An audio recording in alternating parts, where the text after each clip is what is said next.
নাম ময়ঙ্ক যাদব। নামটা সেইভাবে হয়তো পরিচিত নয় আমাদের কাছে, তবে গত লখনৌ ভার্সেস পাঞ্জাব ম্যাচের পর থেকে সবাই তাকে অবশ্যই চিনবে, কারণ তিনি সেই কাজটাই করে গিয়েছেন লখনৌয়ের হয়ে। এই আনকোরা অনামী বোলারের বয়স মাত্র 21 আর নিজের অভিষেক ম্যাচেই আগুনে বোলিংয়ের জন্য সবাইকে তাক লাগিয়ে দিয়েছেন। প্রথম ওভারে তার বোলিংয়ের গতি ছিল 147, 146, 150, 141, 149, 147।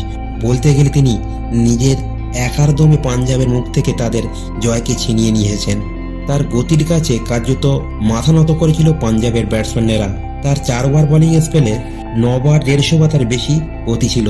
ময়ঙ্ক যাদব তার প্রথম ওভারে উইকেট না পেলেও দ্বিতীয়, তৃতীয় ও তার ফাইনাল ওভারে একটি করে উইকেট নিয়ে পাঞ্জাবের শিরদাঁড়া কার্যত ভেঙে দেন।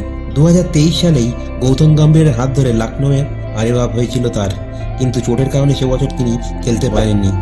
দ্বিতীয় ওভারের প্রথম বলে শিখর ধাওয়ান হালকা টাচ দিয়ে থার্ড ম্যানের দিকে খেলতে চেয়েছিলেন, কিন্তু তার বলের গতির কাছে কার্যত তিনি ব্যর্থ হন। ওই বলটির গতি ছিল 155.8 কিলোমিটার পার আওয়ার, যা এবছর IPL এর সর্বোচ্চ গতির বল। আবার এই বলটি করার সাথে সাথে তিনি টপ 5 সর্বোচ্চ স্পিড বোলারের তালিকায় যুক্ত হয়ে যায়। তার 4 ওভার বোলিং স্পেলে এমন একটা বলও ছিল না যার গতি 140-এর নিচে। তার বোলিংয়ে শুধু গতিই ছিল না, সঙ্গে ছিল লাইন লেন্থ এবং শর্ট বলের সংমিশ্রণ, যা তাকে অন্যান্য বোলারের থেকে একটু আলাদা করে রাখবে।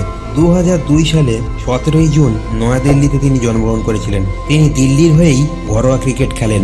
তিনি দিল্লির হয়ে মাত্র একটি রঞ্জি ম্যাচ খেলেছেন ও সেই ম্যাচে 46 রান দিয়ে 2 উইকেটও নিয়েছিলেন। মোট 17টি লিস্ট এ ম্যাচ খেলেছেন ময়ঙ্ক এবং তাতে 34টি উইকেট নিয়েছিলেন। সেরা বোলিং ফিগার হলো 47 রান দিয়ে 4টি উইকেট। শনিবার ম্যাচের আগে মাত্র 10টি টি20 ম্যাচ খেলেছিলেন এবং উইকেট নিয়েছিলেন 12টি। বন্ধুরা, যদি ভিডিওটি ভালো লেগে থাকে অবশ্যই লাইক এবং সাবস্ক্রাইব করে দেবেন।